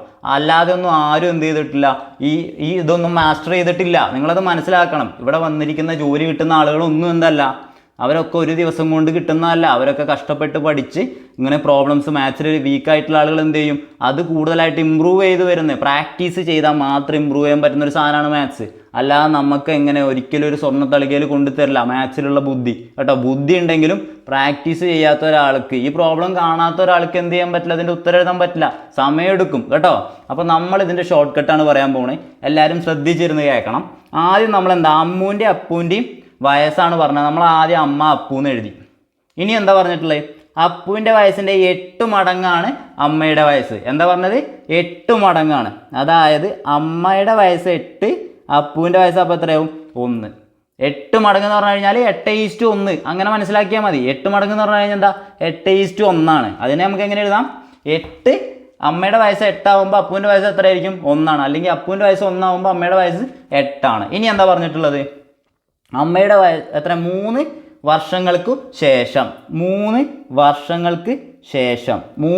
വർഷങ്ങൾക്ക് ശേഷം ഞാനിങ്ങനെ എഴുതി. ഓക്കെ, മനസ്സിലായല്ലോ? 3 വർഷങ്ങൾക്ക് ശേഷം. അത് ഞാൻ ഇതേപോലെ എഴുതി. ഇനി എന്താ പറഞ്ഞിട്ടുള്ളത്? അമ്മയുടെ വയസ്സ് അപ്പുവിൻ്റെ വയസ്സിൻ്റെ 5 മടങ്ങാകും. 3 വർഷങ്ങൾക്ക് ശേഷമുള്ള റേഷ്യോ എന്തായി? 5:1 എഴുതിയിരിക്കണം. മനസ്സിലായോ? ചോദ്യം ഒന്നും കൂടി ഞാൻ എഴുതിയ പറയുകയാണ്. ഇത് മനസ്സിലാവണം നിങ്ങൾക്ക് കേട്ടോ. ആദ്യം ഞാൻ അമ്മയും അപ്പുവാണ് ഇതിലുള്ള കഥാപാത്രങ്ങൾ. അപ്പോൾ അവരെ 2 പേര് എഴുതി അല്ലേ? ഇനി എന്താ പറഞ്ഞിട്ടുള്ളത്? അപ്പുവിൻ്റെ വയസ്സിൻ്റെ 8 മടങ്ങാണ് അമ്മയുടെ വയസ്സ്. അപ്പോൾ ഞാൻ എന്തെഴുതി? 8 അമ്മയ്ക്കും 1 അപ്പുവിനും. 8:1. അല്ലെങ്കിൽ അമ്മയുടെ വയസ്സ് 8 ആകുമ്പോൾ അപ്പുവിൻ്റെ വയസ്സ് 1, അപ്പുവിൻ്റെ വയസ്സ് 1 ആകുമ്പോൾ അമ്മയുടെ വയസ്സ് 8. ഇനി എന്താണ്? 3 വർഷങ്ങൾക്ക് ശേഷം. അപ്പോൾ ഇവിടെ ഒരു 3 എന്ന് എഴുതി. ഇനി ഇവിടെ എന്താണ്? താഴെ എന്താണ്? വർഷങ്ങൾക്ക് ശേഷം അപ്പുവിൻ്റെ വയസ്സിൻ്റെ 5 മടങ്ങാവും. അപ്പോൾ ഇവിടെ 8 മടങ്ങാവുമ്പോൾ 8:1. 5 മടങ്ങാവുക എന്ന് പറഞ്ഞാൽ എന്താ? 5:1. അല്ലെങ്കിൽ 1 വയസ്സ് അപ്പുവിനാവുമ്പോൾ 5 വയസ്സ് അമ്മയ്ക്കാവും. ഓക്കെ ആണല്ലോ? ഇത് എഴുതിയല്ലോ. ഇത് എഴുതി കഴിഞ്ഞാൽ നിങ്ങളുടെ പരിപാടി തീർന്നു. ഇനി നോക്കിക്കോ. ഇനി എന്താ വേണ്ടത്? അമ്മയുടെ ഇപ്പോഴത്തെ വയസ്സ്. അമ്മയുടെ ഇപ്പോഴത്തെ വയസ്സ് ഏതാ? ഇതല്ലേ? അമ്മയുടെ ഇപ്പോഴത്തെ വയസ്സ് ഇതല്ലേ കണ്ടുപിടിക്കേണ്ടത്? നോക്കിക്കോ. ആ സംഖ്യ എടുത്തു. 8 ഗുണിക്കണം ഇതാക്കുന്നത്. എത്ര ടൈം എടുത്ത്? 3 വർഷങ്ങൾക്ക് ശേഷമല്ലേ? ആ 3 അങ്ങോട്ട് എടുത്തു. 3 8 ഗുണിക്കണം 3 ഗുണിക്കണം. ഇനി എന്ത് ചെയ്യുക, നമ്മൾ ഇവിടുത്തെ 8 അല്ലേ എടുത്തത്, അതിൻ്റെ നേരെ ഓപ്പോസിറ്റ് ഉള്ളത് ഏതാ 5:1 അല്ലേ, അതിൻ്റെ വ്യത്യാസം എത്രയാ? 5-1 പോയാൽ എത്രയാ? 5-1 പോയാൽ എത്രയാ? 4. ഹരിക്കണം. ഓക്കെ ആണല്ലോ, എഴുതി മനസ്സിലായല്ലോ? ഹരിക്കണം. ഇനി എന്ത് ചെയ്യുക, നേരെ ക്രോസ് ചെയ്യുക. 8 ഗുണിക്കണം 1, 5 ഗുണിക്കണം 1. 8 ഗുണിക്കണം 1 എത്രയാ? 8. കുറയ്ക്കണം. ഇവിടുത്തെ സൈൻ ഏതാ? മൈനസ് ആണ്. കുറയ്ക്കണം. 5 ഗുണിക്കണം 1 എത്രയാ? 5. എത്ര ചെയ്താൽ വരിക? 8 ഗുണിക്കണം 3 ഗുണിക്കണം 4 ഡിവൈഡഡ് ബൈ, അല്ലെങ്കിൽ ഹരിക്കണം 8 5 പോയാൽ 3. എന്താണ്? 3 വെട്ടിപ്പോയി അല്ലേ? അപ്പം എന്താ? 8 ഗുണിക്കണം 4 എത്രയാ? 32. ഏതാ ഉത്തരം? ഓപ്ഷൻ ബി ആണ് കറക്റ്റ് ആയിട്ടുള്ള ആൻസർ. മനസ്സിലായല്ലോ? ഒരു തവണ കൂടി പറയാം, ആദ്യം മുതൽ ഒരു തവണ കൂടി പറയാം. അത് മനസ്സിലായ ആളുകൾ എന്ത് ചെയ്യുക, അടുത്ത ക്വസ്റ്റ്യൻ നോക്കുക, അല്ലാത്തവർ നോക്കാം. അപ്പുവിൻ്റെ വയസ്സിൻ്റെ 8 മടങ്ങാണ് അമ്മയുടെ വയസ്സ്. നമ്മൾ ആദ്യം എന്തെഴുതി? അമ്മയുടെ പേരെഴുതി, കഥാപാത്രങ്ങൾ അമ്മയും അപ്പുവാണ്, ഓക്കെ എഴുതി. എന്നിട്ട് എന്ത് പറഞ്ഞു? 8 മടങ്ങാണ് അമ്മയുടെ വയസ്സെന്ന് പറഞ്ഞു. അപ്പോൾ എന്തെഴുതി? 8:1 അല്ലെങ്കിൽ 8ഉം 1. 3 വർഷങ്ങൾക്ക് ശേഷം. അപ്പോൾ ഞാൻ എന്തെഴുതി? ഇങ്ങനെ വരച്ചിട്ട് 3 എന്ന് എഴുതി. ഇപ്പം 5 വർഷങ്ങൾക്ക് ശേഷമാണെന്നുണ്ടെങ്കിൽ ഈ 3 പകരം ഞാൻ എന്തെഴുതും? 5 എന്ന് എഴുതും. 10 വർഷങ്ങൾക്ക് ശേഷം എന്ന് പറഞ്ഞെങ്കിൽ ഇവിടെ ഈ 3 പകരം ഞാൻ എന്തെഴുതും? 10 എന്ന് എഴുതും. ഓക്കെ. ഇനി എന്ത് പറഞ്ഞു? അമ്മയുടെ വയസ്സ് അപ്പുവിൻ്റെ വയസ്സിൻ്റെ 5 മടങ്ങാവും എന്നാണ് പറഞ്ഞത്. അപ്പോൾ എന്തെഴുതി? 5:1 കഴിഞ്ഞു. ഇനി എന്താ ചെയ്യുന്നത്? ഇനി എന്താ വെച്ചാൽ അമ്മയുടെ ഇപ്പോഴത്തെ വയസ്സ് ഇതല്ലേ, അമ്മയുടെ ഇപ്പോഴത്തെ വയസ്സ് ഇതല്ലേ, അതങ്ങെടുത്തു. 8 ഗുണിക്കണം. ഇനി എന്താണ് ഈ വ്യത്യാസം? ഇതെത്രയാ? 3 ഗുണിക്കണം. ഇനി നോക്ക് 8 ഇവിടെ എടുത്തു, ഇവിടെ 8 എടുത്തു. നേരെ ഓപ്പോസിറ്റ് ഉള്ളത് താഴെയുള്ളത് ഏതാ? 5ഉം 1ഉം. അതിൻ്റെ വ്യത്യാസം എടുക്കുക. 5ഉം 1ഉം തമ്മിലുള്ള വ്യത്യാസം എത്രയാ? 4 ഡിവൈഡഡ് ബൈ. ഇനി എന്ത് ചെയ്തു? ക്രോസ് മൾട്ടിപ്ലൈ ചെയ്തു. 8 ഗുണിക്കണം 1 എത്രയാ? 8. 5 ഗുണിക്കണം 1 എത്രയാ? 5. ഇവിടെ സൈൻ എന്താ വരുന്നത്? മൈനസ്. എന്ത് ചെയ്യണം? കുറയ്ക്കണം. ഇതിൽ കൂട്ടൽ എന്ന് പറഞ്ഞാൽ പരിപാടിയില്ല. അപ്പോൾ അതിന് കുറയ്ക്കണം. ഓക്കെ ആണല്ലോ? ഇനി എന്ത് ചെയ്യണ്ടേ? 8 ഗുണിക്കണം 3 ഗുണിക്കണം 4 ഹരിക്കണം. 8 5 പോയാ 3. ഇനി എന്ത് ചെയ്താൽ മതി? 3 വെട്ടിപ്പോയി. എത്ര ഉത്തരം? 32. അമ്മയുടെ വയസ്സ് 32. ഓക്കെ ആണല്ലോ? അടുത്ത ചോദ്യം നോക്കാം. ചോദ്യം: 500ന്റെ വർഗത്തെക്കാൾ എത്ര കൂടുതലാണ് 504ന്റെ വർഗം എന്നാണ് ചോദിച്ചിട്ടുള്ളത് അല്ലേ? 500ന്റെ വർഗത്തെക്കാൾ എത്ര കൂടുതലാണ് 504ന്റെ വർഗം? അതായത് 504ന്റെ വർഗത്തിൽ നിന്ന് 500ന്റെ വർഗം കുറയ്ക്കാനാണ് ചോദ്യത്തിൽ പറഞ്ഞിട്ടുള്ളത് അല്ലേ?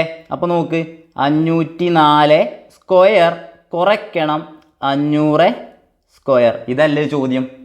504ന്റെ വർഗത്തിൽ നിന്ന് 500ന്റെ വർഗം കുറയ്ക്കാനാണ് പറഞ്ഞത് അല്ലേ? അപ്പോൾ എന്ത് ചെയ്യണം? ഇതെവിടെയെങ്കിലും കണ്ടിട്ടുണ്ടോ? A square minus B square. എന്താണ്? A square minus B square. ഇത് കണ്ടിട്ടില്ലേ? നമ്മൾ പറഞ്ഞിട്ടുണ്ട് ഈ ഇക്വേഷൻ ഇതിനു മുമ്പ് പറഞ്ഞിട്ടുണ്ട്. A square minus B square എന്താ? മനസ്സെന്ന് പറ. A plus B into A minus B. എന്തായിരുന്നു equation? A square minus B square സമം A plus B into A minus B. പഠിച്ചു വെച്ചോ, വർത്താണ്. എന്തായാലും ഇമ്പോർട്ടൻ്റ് ആയിട്ടുള്ളൊരു ഇക്വേഷനാണ്.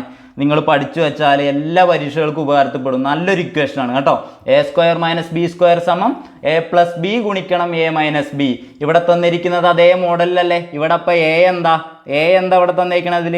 504. ബി എന്താ? 500. അതേ വാല്യൂ അങ്ങ് ഇട്ടാൽ പോരെ. അപ്പോൾ ഇതിനെ നമുക്ക് എങ്ങനെ എഴുതാം? 504 പ്ലസ് 500. എ പ്ലസ് ബി ആയല്ലോ. ഗുണിക്കണം 504 മൈനസ് 500. ഓക്കെ ആണല്ലോ? ഇനി നോക്ക്, 504 കൂട്ടണം 500 എത്രയാ? 1004 ഗുണിക്കണം 504 500 വരെ എത്രയാ? 4. എത്രയാ? 1004 ഗുണിക്കണം 4. 1004 ഗുണിക്കണം 4. അറിയില്ലാച്ചാൽ എന്ത് ചെയ്താൽ മതി? 1004നെ 4 കൊണ്ട് എഴുതി ഗുണിച്ചാലും മതി. ആർക്കും ഒരു കുഴപ്പമില്ല അല്ലേ? പക്ഷെ അത് ചെയ്യേണ്ട ആവശ്യമുണ്ടോ? 4 4 16. അപ്പോൾ 4000 എന്തായാലും വരും. 4 × 1000 4000 വരും. 4 4 16 4016 ഉത്തരം അങ്ങനെ കിട്ടും അല്ലേ. ഇത് ഗുണിക്കേണ്ട ആവശ്യം കൂടി ഇല്ല. ഓപ്ഷനും കൂടി കണ്ടു കഴിഞ്ഞാൽ പെട്ടെന്ന് കിട്ടും. എന്നാലും നമുക്ക് ഗുണിച്ചാലും മതി. 4 4 16 1 എഴുതി, ശിഷ്ടം 1 എഴുതി, അത് താഴത്തേക്ക് എഴുതി. ഇനി എന്ത് ചെയ്യും? ഇവിടെ ഒരു 0, 4 × 0 0 അല്ലേ, ഒരു 4 4 4016 നമ്മുടെ ഉത്തരം. ഇതിൽ അറിഞ്ഞിരിക്കണം, ഇങ്ങനെ ഒരു കാര്യം കാണുമ്പോൾ 504 സ്ക്വയർ മൈനസ് 500 സ്ക്വയർ എത്രയാണെന്ന് ചോദിക്കുമ്പോൾ അവിടെ എന്ത് മനസ്സിലാവണം? അത് A square minus B square എന്ന് പറഞ്ഞ ഫോർമാറ്റിലാണ്. അപ്പോൾ നമ്മൾ അതിന് എന്ത് എഴുതണം? A + B × A - B എന്നുള്ള രീതിയിൽ എഴുതണം. അല്ലെങ്കിൽ എന്ത് ചെയ്യേണ്ടി വരും? 504ൻ്റെ സ്ക്വയർ കാണേണ്ടി വരും. 504 504 കൊണ്ട് ഗുണിക്കുക, എന്നിട്ട് എന്ത് ചെയ്യുക? 500ൻ്റെ സ്ക്വയർ അത് കിട്ടും അല്ലേ. 25 ഇട്ടിട്ട് എത്ര 0 ഇട്ടായി? 4 0 ഇട്ടായി. പക്ഷേ 504ൻ്റെ സ്ക്വയർ കാണേണ്ടി വരും. എത്ര സമയം എടുക്കും അല്ലേ? അപ്പോൾ നമുക്ക് എന്ത് ചെയ്യാം? ഇങ്ങനെ സിമ്പിളായിട്ട് ഇത് ചെയ്യാം കേട്ടോ. ഇനി ഇങ്ങനെ നിങ്ങൾക്ക് കിട്ടിയില്ല എന്ന് വിചാരിച്ചോ, ഇത് ഗുണിച്ചിട്ടെങ്കിലും ചെയ്യണം കേട്ടോ. 504ൻ്റെ സ്ക്വയർ എടുത്തിട്ടെങ്കിലും നിങ്ങൾ ചെയ്യണം. അല്ലാതെ വേറെ പരിപാടിയില്ല. നമുക്ക് 1 മാർക്ക് ഷുവർ ചോദ്യമാണ് കേട്ടോ. അടുത്ത ചോദ്യം നോക്കാം. ചോദ്യം 12 പേനയുടെ വിറ്റ വിലയും, പേനയുടെ എണ്ണം എത്ര? 12 കേട്ടോ. വിറ്റ വിലയും 16 പേനയുടെ വാങ്ങിയ വിലയും തുല്യമാണ്. 16 പേനയുടെ വാങ്ങിയ വിലയും തുല്യമാണ്. ഓക്കെ ആണല്ലോ. എങ്കിൽ ലാഭശതമാനം എത്ര എന്നാണ് ചോദ്യം. എന്താ ചോദ്യം? ലാഭശതമാനം കാണാനാണ് പറഞ്ഞിട്ടുള്ളത്. നിങ്ങൾ നോക്കുക, നമുക്കൊരു ചോദ്യത്തിൽ 12 പേനയുടെ വിറ്റ വിലയും 16 പേനയുടെ വാങ്ങിയ വിലയും തുല്യമാണ് എങ്കിൽ ലാഭശതമാനം എത്ര? ഇതൊരു ടൈപ്പാണ്. ഈ ഒരു ടൈപ്പ് ചോദ്യങ്ങൾ ചെയ്യാൻ വളരെ സിമ്പിളാണ്. പക്ഷെ നമുക്ക് എന്ത് ചെയ്യണം? അറിഞ്ഞിരിക്കണം, അല്ലെങ്കിൽ തെറ്റും, എന്തായാലും തെറ്റും കേട്ടോ. അപ്പോൾ നിങ്ങൾ ശ്രദ്ധിച്ചാൽ നോക്കുക. അതിനൊരു ചെറിയ ഇക്വേഷൻ ഉണ്ട്, നിങ്ങളത് മനസ്സിലാക്കി വെച്ചാലും മതി. ഇക്വേഷനായിട്ട് പഠിക്കേണ്ട, നിങ്ങളതൊന്ന് മനസ്സിലാക്കിയാലും മതി.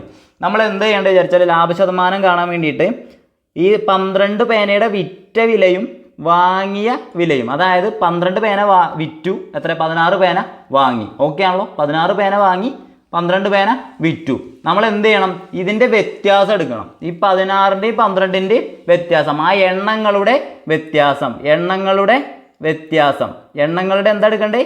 വ്യത്യാസമാണ് എടുക്കേണ്ടത്. അപ്പോൾ നമ്മൾ മേലെ എന്ത് എഴുതിയാൽ മതി? വ്യത്യാസം എഴുതിയാലോ. ആ വ്യത്യാസം ഡിവൈഡഡ് ബൈ വിറ്റ എണ്ണം. എന്താണ്? വിറ്റ എണ്ണം ശതമാനത്തിലാക്കാൻ എന്ത് ചെയ്യും? ഗുണിക്കണം 100. ഓക്കെ ആണല്ലോ. വ്യത്യാസം ഇവിടെ എത്രയാ? 12 പേനയും 16 പേനയാണ്. 12 പേന വിറ്റു, 16 പേന വാങ്ങി. എത്ര വ്യത്യാസം? 12ഉം 16ഉം തമ്മിലുള്ള വ്യത്യാസം എത്രയാ? 4 അല്ലേ. ഡിവൈഡഡ് ബൈ വിറ്റ എണ്ണം. എത്രണ്ണ വിറ്റത്? 12 അല്ലേ. 12 ഗുണിക്കണം 100. ഇക്വേഷൻ എന്തായിരുന്നു? ലാഭശതമാനം കാണാൻ വ്യത്യാസം ഡിവൈഡഡ് ബൈ വിറ്റ എണ്ണം ഗുണിക്കണം 100. നമ്മളെ വ്യത്യാസം എത്രയാ? 4 ആണ്. 12ഉം 16, 12 പേന വിറ്റു, 16 പേന വാങ്ങി. അവ തമ്മിലുള്ള വ്യത്യാസം എത്ര? 12ഉം 16 തമ്മിലുള്ള വ്യത്യാസം എത്ര? 4 ഹരിക്കണം എത്ര? 12 വിറ്റ എണ്ണം. എത്ര പേനകളെ വിറ്റത്? 12 പേന വിറ്റത്. ആ വിറ്റ എണ്ണം ഗുണിക്കണം 100. 4ഉം 12ഉം വെട്ടാലോ? 1/3. 100നെ 3 കൊണ്ട് ഹരിച്ചാൽ എത്രയാ? 100നെ 3 കൊണ്ട് ഹരിച്ചാൽ എത്രയാ? 33. 1/3 ശതമാനം. 33 1/3 ശതമാനം. 100നെയൊക്കെ 3 കൊണ്ട് ഹരിക്കാൻ എന്ത് ചെയ്യണം? ഓൾറെഡി ഇത് കാണാതെ പഠിച്ചു വെക്കേണ്ട വാല്യൂ കേട്ടോ. നിങ്ങൾ പ്രോബ്ലംസ് ചെയ്ത് കഴിഞ്ഞാൽ നിങ്ങൾക്ക് കിട്ടും. എന്നാലും എന്ത് ചെയ്യുക? അത് കിട്ടിയില്ല. 100/3 എത്തിക്കഴിഞ്ഞാൽ നിങ്ങൾ എന്ത് ചെയ്യും? 100നെ 3 കൊണ്ട് ഹരിക്കുന്നു. അപ്പോൾ എത്ര കിട്ടുക? 339 ശിഷ്ടം 10 1. വീണ്ടും എന്ത് ചെയ്തു? 339 ശിഷ്ടം 1. അപ്പോൾ ഇതിന് നമുക്ക് എന്ത് എഴുതാം? 33. മിശ്രഭിന്ന രൂപത്തിൽ എഴുതുകയാണ്. 33. ഇനി എന്താണ്? ശിഷ്ടം 1. അതെന്തായിരിക്കും? അംശമായിട്ട് വരും. ഛേദം ഏതാ? നമ്മൾ ഹരിച്ച സംഖ്യ 3. ഓക്കെ ആണല്ലോ. 33 1/3. അങ്ങനെ നമുക്ക് എന്ത് കിട്ടി? ഉത്തരം കിട്ടി. ഏതാ ഉത്തരം? ഓപ്ഷൻ ബി ആണ്. ഇനി നഷ്ടശതമാനം ചോദിച്ചാലും ഇത് തന്നെ ചെയ്താൽ മതി കേട്ടോ. നഷ്ടശതമാനം ആണെങ്കിലും എന്ത് ചെയ്താൽ മതി? ഈ 12 പേനയുടെ വിറ്റ വിലയും, അല്ലെങ്കിൽ ചോദ്യം എങ്ങനെയാണ്? 16 പേനയുടെ വിറ്റ വിലയും 12 പേനയുടെ വാങ്ങിയ വിലയും തുല്യമാണെന്ന് ചോദിച്ചു കഴിഞ്ഞാൽ അതെന്തായി? നഷ്ടശതമാനമായി. അത് കാണാൻ പറഞ്ഞാലും എന്ത് ചെയ്താൽ മതി? ഈ 12ഉം 16ഉം തമ്മിലുള്ള വ്യത്യാസം എടുക്കുക. വ്യത്യാസം ഡിവൈഡഡ് ബൈ വിറ്റ എണ്ണം. വ്യത്യാസം ഇല്ല, വിറ്റ എണ്ണം തന്നെ താഴെ കേട്ടോ. വിറ്റ എണ്ണം ഗുണിക്കണം 100. ഓക്കെ ആണല്ലോ. ലാഭശതമാനം കാണാൻ എന്ത് ചെയ്യുന്നത്? വ്യത്യാസം ഹരിക്കണം വിറ്റ എണ്ണം ഗുണിക്കണം 100. ഓക്കെ ആണല്ലോ. അടുത്ത ചോദ്യം നോക്കാം. ചോദ്യം: ഒരു കേക്കിൻ്റെ 7/8 ഭാഗം 4 പേർക്ക് തുല്യമായി വീതിക്കുന്നു. ഓരോരുത്തർക്കും കേക്കിൻ്റെ എത്ര ഭാഗം കിട്ടും? നമ്മൾ എന്ത് ചെയ്താൽ മതി? അതായത് ഇപ്പോൾ 10 രൂപ 5 പേർക്ക് തുല്യമായി ബാധിക്കുന്നു എന്ന് പറഞ്ഞു കഴിഞ്ഞാൽ നമ്മൾ എന്താ ചെയ്യുക?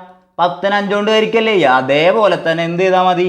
7/8നെ എന്തുകൊണ്ട് ഹരിച്ചാൽ മതി? 4 കൊണ്ട് ഹരിച്ചാൽ മതി. 4 കൊണ്ട് ഹരിച്ചാൽ മതി. 4 കൊണ്ട് ഹരിച്ചാൽ മതി. നമുക്ക് എങ്ങനെ എഴുതാം? 7/8 ഹരിക്കണം 4 എന്നല്ലേ? ഹരിക്കണം 4 എന്നല്ലേ? നമ്മൾ എന്ത് ചെയ്യും? 4 കൊണ്ട് ഹരിക്കാൻ വേണ്ടിയിട്ട് എന്ത് ചെയ്യും? തിരിച്ചിട്ട് ഗുണിക്കണം. എന്ത് ചെയ്യണം? തിരിച്ചിട്ട് ഗുണിക്കണം. വെറും 4 എന്ന് പറഞ്ഞാൽ എന്താണ്? അത് 4/1 അതിനെ തിരിച്ചിട്ടാൽ എന്തായി? 1/4 മനസ്സിലായല്ലോ? അപ്പോൾ ഇതെന്ത് എഴുതാം? നേരെ ഗുണിച്ചാൽ പോരെ. 7 × 1 7, താഴെ എത്ര? 8 × 4 എത്രയാ? 32. നമ്മുടെ ഉത്തരം എത്ര? 7/32. ഓപ്ഷൻ സി ആണ് കറക്റ്റ് ആൻസർ. എന്താണ് ചോദ്യത്തിൽ? 7/8 ഹരിക്കണം 4 എന്നാ. ഇനി എങ്ങാനും ജസ്റ്റ് നിങ്ങൾ എന്ത് ചെയ്തു? ഇങ്ങനെ എഴുതിയെന്ന് വിചാരിക്കും. 7/8 ഹരിക്കണം 4 ഇങ്ങനെ എഴുതിയെന്ന് വിചാരിക്കും. ഇപ്പോൾ നമുക്ക് കൺഫ്യൂഷൻ ഇതെങ്ങനെ ചെയ്യാമെന്ന്. നമുക്ക് ചില ആളുകൾ ഇങ്ങനെ എഴുതി ശീലിക്കാറുണ്ട് അല്ലേ? അപ്പോൾ 7/8 ഹരിക്കണം 4 ഇങ്ങനെ വന്നു കഴിഞ്ഞപ്പോൾ നമുക്ക് ആ കൺഫ്യൂഷൻ. നിങ്ങൾ കൺഫ്യൂഷൻ ആവേണ്ട എന്താ? ഇത് മേലെ ഉള്ളതല്ലേ, ഇത് താഴെ ഉള്ളതല്ലേ, അതിൻ്റെ താഴെ ഒരു 1 ഉണ്ട് എന്ന് മനസ്സിലാക്കുക. അപ്പോൾ എന്ത് എഴുതാം? 7/8 ഇതെന്താണ്? തിരിച്ചിട്ട് ഗുണിക്കണം. അപ്പോൾ എന്ത് ചെയ്യും? 1/4 അപ്പോൾ എന്താണ്? നേരെ ഗുണിച്ചാൽ മതി. 7/32 മനസ്സിലായല്ലോ? ഈ ചോദ്യത്തിൽ നിന്ന് എന്ത് മനസ്സിലാക്കണം?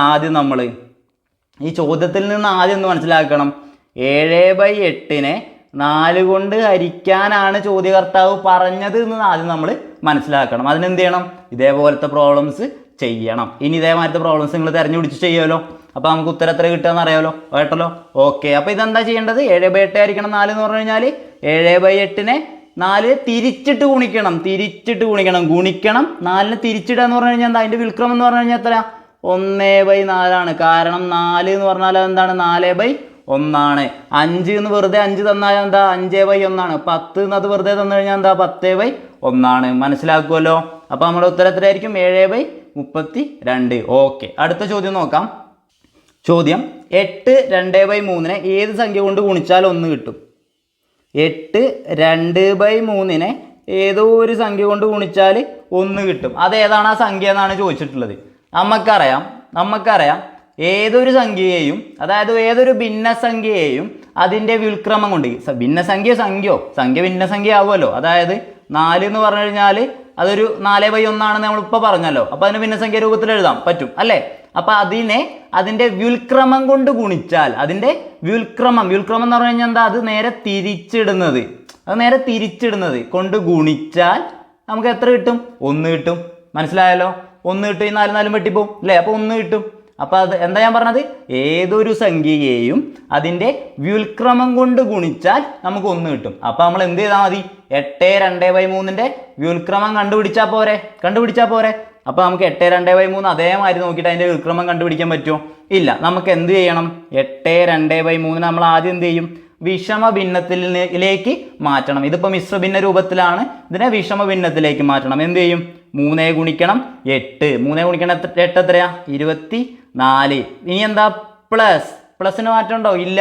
എത്ര ഇവിടെ ഉള്ളത്? 2 ഡിവൈഡഡ് ബൈ ഈ 3 അതേപോലെ എഴുതുക. എത്രയാണ്? 26/3. ഇത് കഴിഞ്ഞോ? 26/3 കഴിഞ്ഞു. എന്ത് ചെയ്താൽ മതി?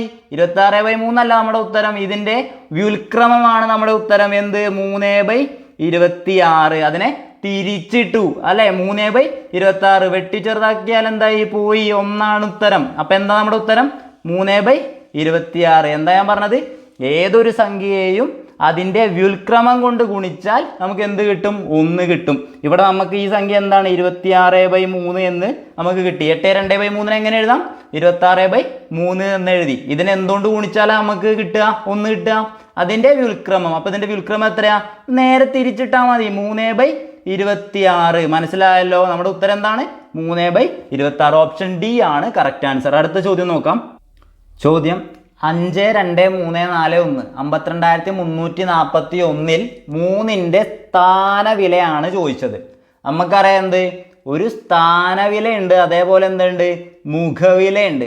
സ്ഥാനവിലയുണ്ട്, മുഖവിലയുണ്ട് അല്ലേ? സ്ഥാനവിലയുണ്ട്, മുഖവിലയുണ്ട്. നമ്മളോട് ചോദിച്ചേതാ? സ്ഥാനവില ചോദിച്ചത്. എന്തിലാ ചോദിച്ചത്? 52,341 3ന്റെ സ്ഥാനവില ചോദിച്ചത് അല്ലേ? ഒറ്റ 10 100 നൂറിലാണ് നിൽക്കുന്നത് അല്ലേ? ഒറ്റ 10 100 അത് നമുക്കറിയാലോ. ഒറ്റ 10 100 1000 10000 അങ്ങനെ പറയാൻ നമുക്കറിയാം. പക്ഷേ ഈ 3 അറിയണത് ഏത് പൊസിഷനില്ല? 100 പൊസിഷനിലാണ് നിൽക്കണേ. അതിൻ്റെ വില എന്ന് പറയുന്നത് 100 ആണെന്ന് വിചാരിച്ചടിക്കാൻ പറ്റുമോ? ഇല്ല, പറ്റില്ല കേട്ടോ. നേരെ പോയി അടിക്കരുത്. അതിൻ്റെ സ്ഥാനം 100 അല്ല, അതിൻ്റെ സ്ഥാനം 3 100 എന്താണ്? 3 100 സ്ഥാനവില എന്ന് പറയുന്നത് 3 100. ഇനിയിപ്പോൾ ഒരു ചോദ്യം നോക്കുക. 52 സോറി ഓക്കെ ഇത് തന്നെ നോക്കാം. 52 341 4ൻ്റെ സ്ഥാനവില എത്രയാണെന്ന് ചോദിച്ചു കഴിഞ്ഞാൽ നമുക്ക് എന്ത് എഴുതാം? 40. 4ൻ്റെ സ്ഥാനവില 40. അങ്ങനെയാണെങ്കിൽ 1ൻ്റെ സ്ഥാനവില എത്രയാണെന്ന് ചോദിച്ചു കഴിഞ്ഞാൽ നമുക്ക് എന്ത് എഴുതാം? 1 തന്നെയല്ലേ. ഇനി നോക്ക് 2ൻ്റെ സ്ഥാനവില എത്രയാണെന്ന് ചോദിച്ചു കഴിഞ്ഞാൽ നമുക്ക് എന്ത് എഴുതാം? 2000. എന്താണ്? 2000. 2000. ഇനി നമുക്ക് 5ൻ്റെ സ്ഥാനവില എത്രയാണെന്ന് ചോദിച്ചു കഴിഞ്ഞാൽ നമുക്ക് എങ്ങനെ എഴുതാം? 50000. 50000. 50000. മനസ്സിലായല്ലോ? അങ്ങനെ നമുക്ക് എഴുതാലോ. ഓക്കെ ആണല്ലോ? അങ്ങനെയാണെന്നുണ്ടെങ്കിൽ ഈ ചോദ്യം നോക്ക്. 52 341 3ൻ്റെ മുഖവില എത്രയാണെന്നാണ് ചോദ്യമെങ്കിൽ, 3ൻ്റെ മുഖവില എത്രയാണെന്നാണ് ചോദ്യമെങ്കിൽ എത്രയായിരിക്കും ഉത്തരം? 52 ആയിരുന്നേ.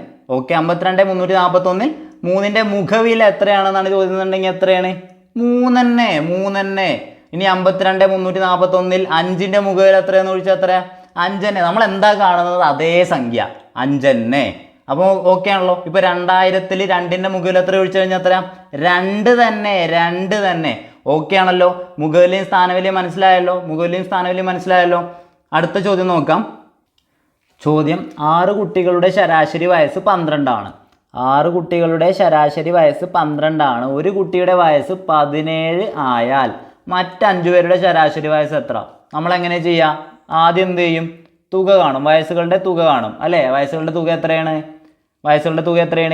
6 ഗുണിക്കണം 12. 6 ഗുണിക്കണം 12 നമുക്കറിയാം. 6 ഗുണിക്കണം 12 എത്രയാ? 72. ഇനി എന്ത് ചെയ്യണം? ഇനി ഈ 17 കുറയ്ക്കണ്ടേ? 17 ഇവിടുന്ന് കുറയ്ക്കണ്ടേ? 5 മതിയെങ്കിൽ ഈ 17 കുറയ്ക്കണം. 17 കുറച്ചാൽ എത്ര? 72 17 കുറച്ചാൽ എത്ര നമുക്ക് കിട്ടുക? 55. 72 17 കുറച്ചാൽ 55 അല്ലേ കിട്ടുക? ഇതെന്താണ്? 5 കുട്ടികളുടെ 5 പേരുടെ ആകെ വയസ്സുകളുടെ തുകയാണ് എന്ത്? 55. ആകെ 55 ആണെന്നുണ്ടെങ്കിൽ ശരാശരി കാണാൻ എന്ത് ചെയ്താൽ മതി? ആ എണ്ണം കൊണ്ട് ഹരിച്ചാൽ മതി. 55/5 എത്ര ഉത്തരം? 11. എത്ര ഉത്തരം? 11. ഓപ്ഷൻ സി ആണ് കറക്റ്റ് ആൻസർ. അടുത്ത ചോദ്യം നോക്കാം. ചോദ്യം: ഒരു ഹോസ്റ്റലിൽ ആകെ 300 കുട്ടികളുണ്ട്. അവരിൽ 180 പേർ ചായ കുടിക്കും, 120 പേര് കാപ്പി കുടിക്കും. 60 പേരെന്ത് ചെയ്യുന്നുണ്ട്? രണ്ടും കുടിക്കും. ഓക്കെ ആണല്ലോ? 60 പേര് രണ്ടും കുടിക്കും. എങ്കിൽ ചായയോ കാപ്പിയോ കുടിക്കാത്തവരുടെ എണ്ണം എത്രയാണെന്നാണ് ചോദിച്ചിട്ടുള്ളത്. ഞാനിത് വെൻ ഡയഗ്രം മെത്തേഡാണ് ഉപയോഗിക്കാൻ പോകുന്നത്. ശ്രദ്ധിച്ചു നോക്കണേ. അപ്പോൾ എന്താണ്? ടോട്ടൽ എത്ര പേരാ? 300 കുട്ടികളല്ലേ? അപ്പോൾ നോക്കുകയാണെന്നുണ്ടെങ്കിൽ ഇത് ചായ കുടിക്കുന്നവർ, ഇത് കാപ്പി കുടിക്കുന്നവർ. ഓക്കെ ആണല്ലോ? ചായ കുടിക്കുന്നവർ, കാപ്പി കുടിക്കുന്നവർ. രണ്ടും കുടിക്കുന്ന എത്ര പേരാ? ആദ്യം അത് നോക്കുക. രണ്ടും കുടിക്കുന്ന എത്ര പേരാ? 60 അല്ലേ? രണ്ടും കുടിക്കുന്ന ആരാ? 60 പേരല്ലേ? ആ 60 ഞാൻ ആദ്യം നടുക്ക് എഴുതി. ഈ 2ൻ്റെ ഉള്ളിലുള്ളതേ, രണ്ടും കുടിക്കുന്നത് 60, അത് ഞാൻ ആദ്യം എടുത്തെഴുതി. ഇത് ശ്രദ്ധിക്കണം കേട്ടോ, ഇതേമാതിരി ഫോളോ ചെയ്യണേ. 60 ആദ്യം എടുത്തെഴുതി. ഇനി നോക്ക്, ഇനി എന്താ പറഞ്ഞിട്ടുള്ളത്? 180. ഇത് ചായയാണ്, ഇത് കാപ്പിയാണ്. ഇവിടെ എത്ര? 180 പേര് ചായ കുടിക്കുന്ന പറഞ്ഞേ. അതിലെന്തുണ്ട്? ഈ 60 ആളും ഇല്ലേ? ഈ 60 ആൾ ചായ കുടിക്കണല്ലേ? 180 60 ആൾ ചായ കുടിക്കുന്നുണ്ട്. അപ്പം എന്ത് ചെയ്യണം? 180 60 കുറയ്ക്കണം. അതെത്രയാ?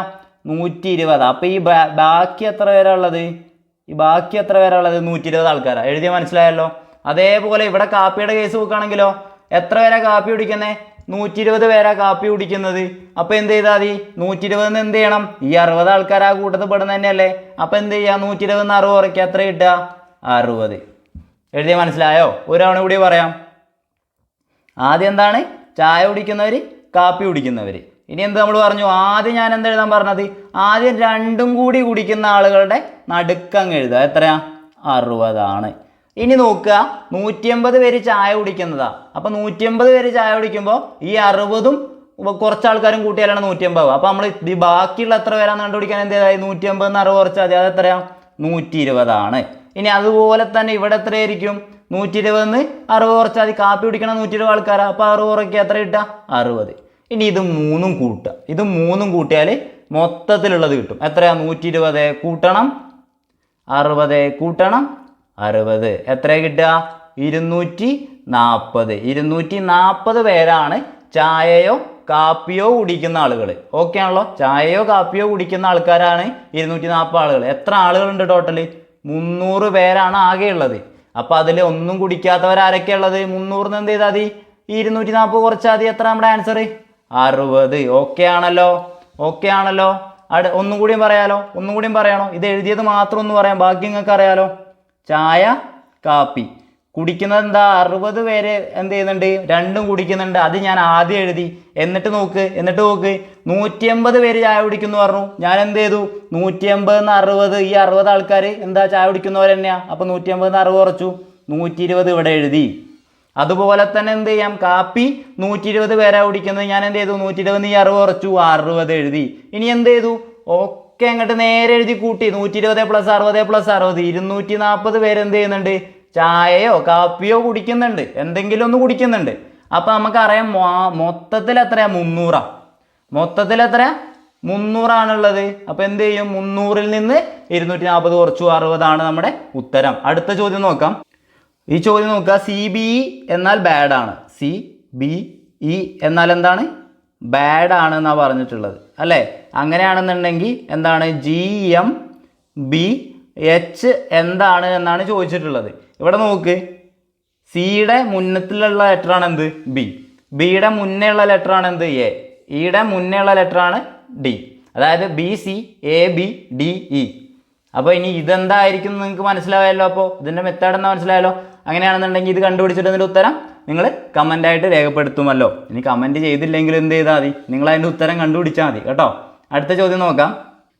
നല്ല ചോദ്യമാണ്, LGSനൊക്കെ ചോദിക്കാൻ പറ്റിയൊരു ചോദ്യം കേട്ടോ. 3 ഗുണിക്കണം 10 കൂട്ടണം 5 ഗുണിക്കണം 1 കൂട്ടണം 8/10 കൂട്ടണം 3/10 ചെയ്യാൻ അറിയാലോ. എന്താ ചെയ്യേണ്ടത്? ബോർഡ് മാസമാണ് സാധനം അല്ലേ. അതിൽ നമുക്ക് ഹരണമൊക്കെ വെറൈറ്റിയിൽ തന്നിട്ടുണ്ട്. എന്ത് ചെയ്യാൻ ഒന്നുമില്ല, ബ്രാക്കറ്റ് ഓഫും ഇല്ല, നമ്മൾ ഡിവിഷൻ തൊട്ട് തുടങ്ങുകയാണ്. ഞാൻ ജസ്റ്റ് ഈ ഡിവിഷൻ മാത്രം ചെയ്ത് നോക്ക്. 8/10 എത്രയാ? 8/10 എത്രയാ നമുക്കറിയാലോ. ഏതൊരു സംഖ്യനെയും 10 കൊണ്ട് ഹരിച്ചാൽ എത്ര കിട്ടുക? 8നെ 10 കൊണ്ട് ഹരിച്ചാൽ എന്ത് ചെയ്താൽ ഒരു സ്ഥാനം മാറ്റി പോയിന്റ് ഇട്ടാൽ മതി. 8നെ ഇനിയിപ്പോൾ 100 കൊണ്ട് ഹരിക്കണ ചെയ്താൽ എന്തായത് 2 സ്ഥാനം മാറ്റി പോയിന്റ് ഇട്ടാൽ മതി. ഇതൊക്കെ നമുക്ക് അറിയുന്ന കാര്യങ്ങളാണ്. ഇനി അതിമൊന്നും സമയം കളയണ്ട കേട്ടല്ലോ. 8/10 എത്രയാ? 0.8 ആണ്. അതുപോലെ 3/1000 എത്രയാ? 3/1000 എത്രയാ?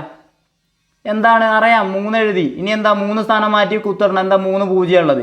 1 2 3 സ്ഥാനം മാറ്റി പോയിന്റ് ഇട്ടു 0.003. ഓക്കെ ആണല്ലോ. അപ്പോൾ ഇനി ഞാൻ എന്ത് ചെയ്യാണ്, ഇത് എഴുതാൻ പോവാണ്. ഇത് ഞാൻ ക്വസ്റ്റ്യൻ അപ്പം എങ്ങനെയായി 3 ഗുണിക്കണം 10 കൂട്ടണം 5 ഗുണിക്കണം 1 കൂട്ടണം 8/10 എത്രയാ നമ്മൾ കണ്ടുപിടിച്ചു അല്ലേ. 0.8 കൂട്ടണം 3/1000 എത്രയാ? 0.003 ആണ്. അത്രയായല്ലോ. ഇനി എന്താ ചെയ്യേണ്ടത്? ഇനി ഗുണനല്ലേ ചെയ്യേണ്ടത്. 3 ഗുണിക്കണം 10 30. അതേപോലെ 5 ഗുണിക്കണം 1 5. ഇവിടെ ഒരു പ്ലസ് അല്ലേ. 30 + 5 35 കൂട്ടണം 0.8 കൂട്ടണം 0.003. ഓപ്ഷനിൽ എന്താ ഒക്കെ 35 പോയിന്റ് തന്നെയാണ്. നമുക്ക് ടെൻഷൻ അടിക്കണ്ട, എഴുതി കൂട്ടാം. 35 താഴത്തെ എത്രയാ? 0.8 അല്ലേ. 0.8 അപ്പം ഇങ്ങനെ എഴുതി ഓക്കെ അല്ലേ. 0.003 എഴുതണ്ടേ. 0.003. ഇനി നമ്മൾ എന്ത് ചെയ്യും? 35 നമുക്ക് എങ്ങനെ എഴുതാം? 35.000 എന്ന് എഴുതാലോ. 0.8 എങ്ങനെ എഴുതാം? 0.800 എന്ന് എഴുതാലോ. എന്താ വലതുവശത്ത് പോയിന്റിന് ശേഷം വരുന്ന പൂജ്യങ്ങൾക്ക് വാല്യൂ ഇല്ല. ഇനി നേരെ എഴുതി കൂട്ടാൻ നിങ്ങൾക്ക് അറിയാലോ. എത്ര വരിക? 0.03 കൂട്ടി എത്രയാ? 3. ഇവിടെ എത്ര വരിക? 0. ഇവിടെ എത്ര വരിക? 8.53. 35.803. ഏതാ ഉത്തരം? 35.803. ഓപ്ഷൻ ഡി ആണ് കറക്റ്റ് ആയിട്ടുള്ള ഉത്തരം. സിമ്പിൾ ചോദ്യമല്ലേ. പക്ഷെ നമുക്ക് എന്ത് ചെയ്യാൻ അറിയണം? ഹരിക്കാൻ നമുക്കറിയാം അല്ലേ.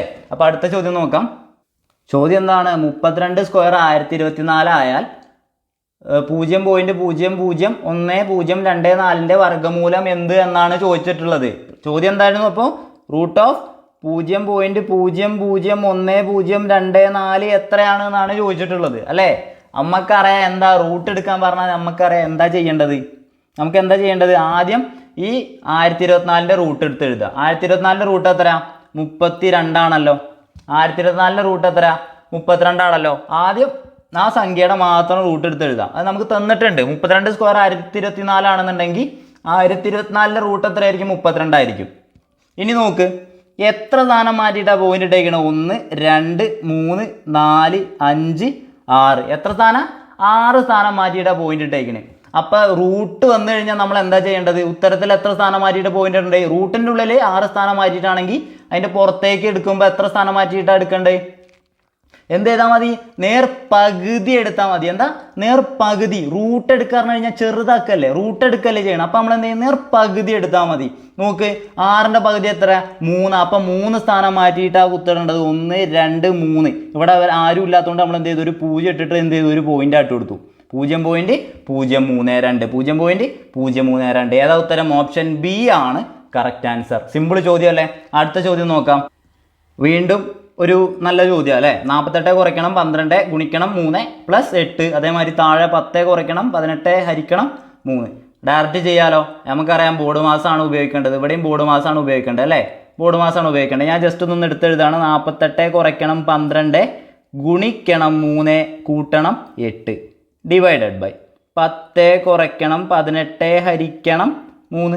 നേരെ ചെയ്യാലോ. ആദ്യം ഞാൻ എന്ത് ചെയ്യാണ്? മേലെയും താഴെയും സെപ്പറേറ്റ് ചെയ്യുക കേട്ടോ. മേലെയും താഴെയും സെപ്പറേറ്റ് ചെയ്യുക. അത് അങ്ങനെ ചെയ്താൽ മതി. അപ്പോൾ എന്താണ്? ഈ ഹരണം ആദ്യം ചെയ്യണമെന്ന് നിർബന്ധമൊന്നുമില്ല കേട്ടോ. അപ്പോൾ മേലത്തത് ആദ്യം ചെയ്യുക, അതേപോലെ താഴത്തെ ചെയ്യുക. എന്നിട്ട് അത് രണ്ടും അതേമാതിരി എഴുതാണ് നമ്മളിപ്പോൾ ചെയ്യാൻ പോകുന്നത് കേട്ടോ. ഓക്കെ ആണല്ലോ? അപ്പോൾ ഇവിടെ ഉള്ളത് ഏതാ? ആദ്യം ഇത് മാത്രം ചെയ്യുകയാണെന്നുണ്ടെങ്കിൽ ആ മേലത്തെ മാത്രം ചെയ്യുമ്പോൾ നോക്ക്, 12×3 ആദ്യം ചെയ്യണം അല്ലേ? 12×3 എത്രയാ? 36. 12×3 36. അപ്പോൾ 48 36 പോയാൽ എത്രയാ? 48 36 പോയാൽ എത്രയാ? 12 അല്ലേ? അപ്പോൾ 12 + 8 എന്ന് മാത്രമായി. 12 + 8 എത്രയാ? 12 + 8 20. മേലെ എത്രയാ? 20 ആയി. ഇനി താഴെ നോക്ക്, ആദ്യം എന്ത് ചെയ്യണം? 18 ഹരിക്കണം 3 ചെയ്യണം. 18 ഹരിക്കണം 3 എത്രയാ? 6. 10 6 പോയാൽ എത്രയാ? 4. 20 ഹരിക്കണം 4. 20നെ 4 കൊണ്ട് ഹരിക്കുക പറഞ്ഞു കഴിഞ്ഞാൽ എത്രയാ? 5 അല്ലേ? വെട്ടിയാൽ എത്ര? 5 കിട്ടുക. അതാ ഉത്തരം. ഓപ്ഷൻ ബി ആണ് കറക്റ്റ് ആൻസർ. ഡയറക്റ്റ് ചോദ്യം അല്ലേ? പക്ഷേ കണ്ടാൽ എന്താ ഭയങ്കര ബുദ്ധിമുട്ടുള്ള ചോദ്യം അല്ലേ? അപ്പോൾ നമുക്ക് കിട്ടി. ഇത്രയും ചോദ്യങ്ങളാണ് നമ്മളിന്ന് ഡിസ്കസ് ചെയ്യാൻ വിചാരിച്ചിരുന്നത്. പിന്നെ അതേപോലെ കുറേ ടഫ് ക്വസ്റ്റ്യൻ വേണമെന്നൊക്കെ പറയുന്നത് കാണുന്നുണ്ടായിരുന്നു. നമ്മൾ ഏകദേശം LGSൻ്റെ ലെവലിൽ ചോദിക്കുന്ന ചോദ്യങ്ങൾ മാത്രം ഉൾപ്പെടുത്താനാണ് ശ്രമിക്കുന്നത്. അതുകൊണ്ടാണ് കുറച്ചുകൂടി ഈസിയുള്ള ക്വസ്റ്റ്യൻസ് ഇടുന്നത്. പക്ഷേ അതിൻ്റെ ഇടയിൽ കൂടെ തന്നെ നമ്മൾ എന്ത് ചെയ്യുന്നുണ്ട്? കുറച്ച് ടഫ് ക്വസ്റ്റ്യൻസ് ഒക്കെ ഉൾപ്പെടുത്തുന്നുണ്ട് കേട്ടോ. നമുക്ക് എന്ത് ചെയ്യാം? അതുപോലെ 10th പ്രിലിംസിൻ്റെ ഒരു ചെറിയത് ചെയ്യുന്നുണ്ട്. അത് എല്ലാ ദിവസവും ചെയ്യില്ല, പക്ഷേ നമ്മൾ എന്ത് ചെയ്യുന്നുണ്ട്? സമയം കിട്ടുന്നതിനനുസരിച്ച് 10th പ്രിലിംസിൻ്റെയും ചെയ്യുന്നുണ്ട്. അപ്പോൾ എന്ത് ചെയ്യുക? നിങ്ങൾ ഇതിൻ്റെ രണ്ടിൻ്റെയും സിലബസ് ഒന്ന് തന്നെയാണ്. അപ്പോൾ നിങ്ങൾ അതിൽ കുറച്ചുകൂടി ടൈറ്റുള്ള ചോദ്യങ്ങൾ ഞാനിടും. അപ്പോൾ നിങ്ങൾ ആദ്യത്തെ പ്രോബ്ലംസ് കൂടി വേണമെന്നുണ്ടെങ്കിൽ, അതായത് സമയം ഉണ്ടെങ്കിൽ മാത്രം അത് ചെയ്താൽ മതി. ഒരിക്കലും എന്ത് ചെയ്യേണ്ട ആവശ്യമില്ല, അതിൻ്റെ പുറകെ ഇരിക്കേണ്ട. നിങ്ങൾ എന്ത് ചെയ്താൽ മതി? നിങ്ങൾ LGSൻ്റെ പ്രോബ്ലംസ് ചെയ്ത് നോക്കുക. നിങ്ങൾ സെപ്പറേറ്റ് നിങ്ങൾക്ക് പഠിക്കാനുള്ള പഠിക്കുക. അല്ലാതെ ആ 10th പ്രിലിംസ് കാണണമെന്ന് ഞാൻ പറയുന്നില്ല. പക്ഷെ എന്ത് ചെയ്യുക? അതായത് 2 വീഡിയോ വേണമെന്ന് പറയുന്ന ആളുകൾ, അതുപോലെ കുറച്ചുകൂടി ടൈറ്റ് പ്രോബ്ലംസ് വേണമെന്ന് പറയുന്ന ആളുകൾ മാത്രം എന്ത് ചെയ്യുക? ആ പ്രോബ്ലംസും കൂടി ആ ക്വസ്റ്റ്യൻസും കൂടി എന്ത് ചെയ്ത് നോക്കുക, ആ വീഡിയോസും കൂടി ഒന്ന് കണ്ടു നോക്കുക കേട്ടോ. അപ്പോൾ ഇത്രയാണ് ഈ ക്ലാസ്സിൽ പറയാനുള്ളത്. എല്ലാവർക്കും നന്ദി. Thank you.